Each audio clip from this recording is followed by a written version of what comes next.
BSc की है? और ji sir BSc 82%, botany zoology chemistry. अच्छा बायोलॉजी में बीएससी हो आपकी? हाँ। तो फिर बायोलॉजी में आपने नहीं पढ़ा कि बच्चे तो कोई एक्स गुणसूत्र वही गुणसूत्र से पैदा होते हैं? कि जी तो फिर अग्नि से कैसे पैदा हो गए? आपने तो अभी अग्निकुंड से बाहर 4 आ गए थे और जाके लड़ लिए थे, तो टाबर ऐसे भी पैदा हो जाते हैं क्या? हाँ कहते हैं सर हिस्ट्री की बात अलग है सर, बायोलॉजी की बात है। क्यों? तो हिस्ट्री में ये लिख देते हैं सर थोड़ा बहुत चलता है सर फेंक देते हैं हिस्ट्री वाले। साइंस तो सर फैक्ट मांगती है, हिस्ट्री इतने को फैक्ट मांगती, चल गई तो बात चल गई सर, उसके अंदर क्या है? फिर यदि ऐसे आदमी उत्पन्न होते हैं तो फिर तो कश्मीर में फौजी मरवाने की आवश्यकता ही नहीं है। फिर तो योगी आदित्यनाथ को कहा जाएगा बाबा जी सीएम की सीट छोड़ो, यज्ञ करो। उधर कश्मीर में समाचार आया कि 2 फौजी सही स्वाहा, 2 निकल 2 फौजी तैयार करो भेज दो और भेज के लड़ लेंगे वैसे, क्या जरूरत है?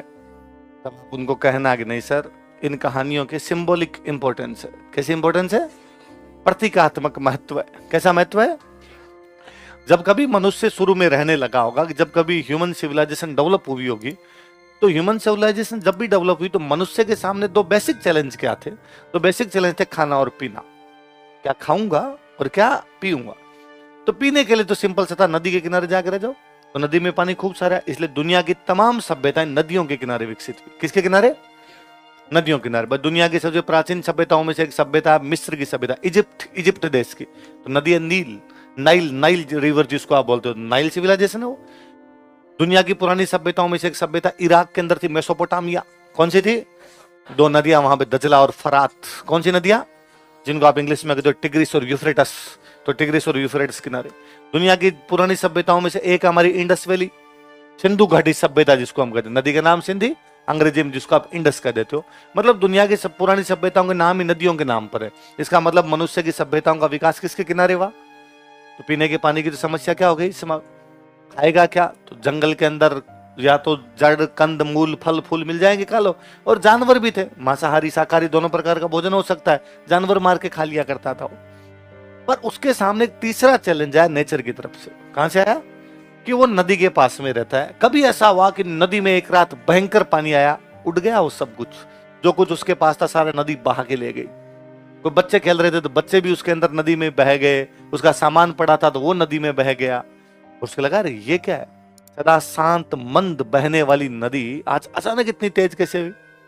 कभी ऐसा हुआ है कि इतनी मूसलाधार बारिश हुई है कि वो पूरी रात ठिठुरा है बैठ के, पूरी रात ही उस सर्दी के अंदर कंप आया होगा, क्योंकि उसके पास बचने के भी इतने ज्यादा साधन नहीं थे। कभी ऐसा हुआ है कि हवा इतनी तेज आई कि आंधी हो गई, काली पीली आंधी, कुछ ही नहीं दिखाई दे रहा और उसका सब कुछ उड़ा गया उसके अंदर।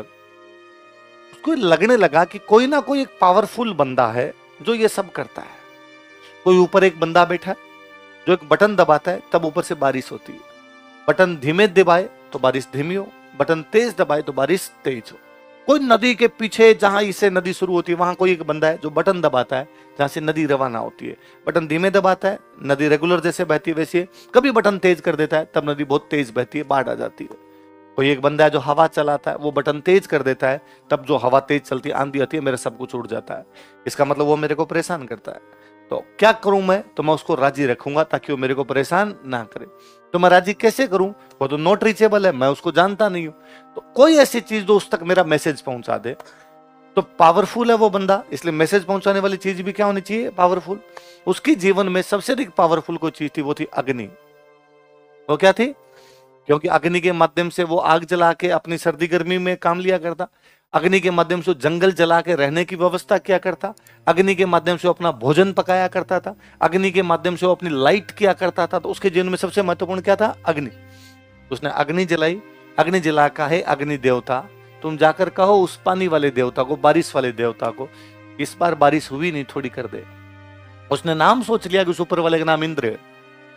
उसने कहा वापस कभी अग्नि जलाए, कहा है अग्नि देवता, जाकर कहो इस हवा वाले देवता से हवा चलाए, इस बार हवा चल ही नहीं रही। उसका नाम उसने रख दिया पवन। क्या रख दिया? अलग अलग सभ्यताओं ने अपने अलग अलग नाम रखे।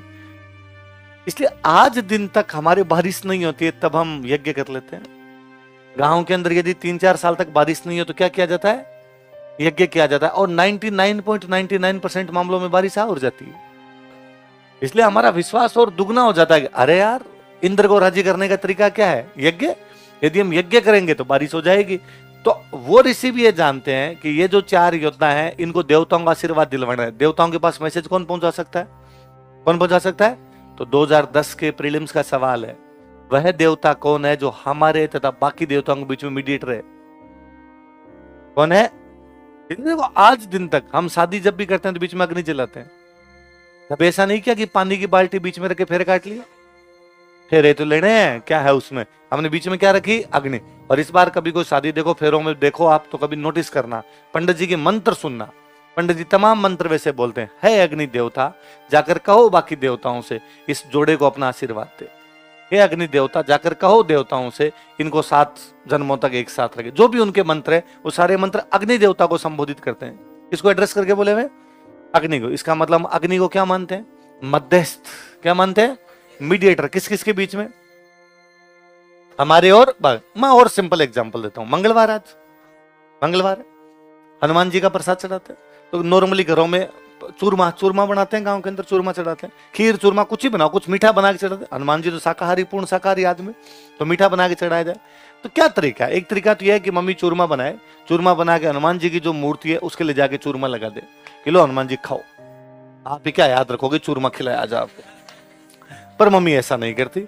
मम्मी एक धूपिया लेती है, खीरा, चूल्हे से अंगारा लेती है, वो फिर हनुमान जी की मूर्ति के आगे रखती है, फिर उस पर धीरे से चूरमा रखती है, क्योंकि मम्मी जानती है हनुमान जी नॉट रीचेबल है। हनुमान जी तक ये चूरमा कौन पहुंचाएगा? क्योंकि अग्नि मध्यस्थ। अग्नि क्या है? और अग्नि भी ये नहीं अग्नि डाकिया है, अग्नि अमेजोन है कि इधर से उधर आपका पार्सल करता है, नहीं नहीं, अग्नि भी देवता है। इसलिए मम्मी जब चूरमा अग्नि पे चढ़ाती तो सम्मान पूर्वक, विद रिस्पेक्ट, हाथ पे हाथ लगा के धीरे से। ऐसे थोड़ी मम्मी उन चूरमे की गोली बना करती, अग्नि कैच, अग्नि आ रहा है ले ले, है ना, कैच ले ले इसका, नहीं ऐसा नहीं करते। उसमें एकदम धीरे से सम्मान पूर्वक रखा जाता है। इसका मतलब अग्नि को भी हम क्या मानते हैं? बस यही है, अग्नि यहाँ पे देवता है। हमने अग्नि देवताओं के माध्यम से उन 4 योद्धाओं को आशीर्वाद दिलवाया है।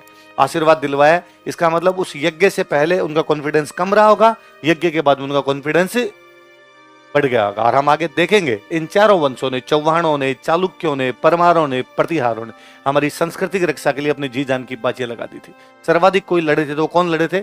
चौहान, चालुक्य, परमार। और हुआ यह है कि भारत पर विदेशी आक्रमण शुरू हो गए। भारत पर क्या शुरू हो गए? वो जो भी विदेशी आक्रमणकारी इन दिनों आक्रमण कर रहे थे, वो लोग हमारे को यज्ञ नहीं करने दे रहे थे, क्योंकि उनका हमारी संस्कृति से कोई लेना देना नहीं। भाई क्या कहती है हमारी संस्कृति? हमारी संस्कृति कहती है कि हम भगवान को राजी करने के लिए यज्ञ करेंगे, भगवान के मंदिर में जाएंगे, भगवान की मूर्ति को पूजेंगे, गाय हमारी माता है, धरती हमारी माता है, नदी हमारी माता है। यही है हमारी संस्कृति। महिलाओं का सम्मान करना चाहिए।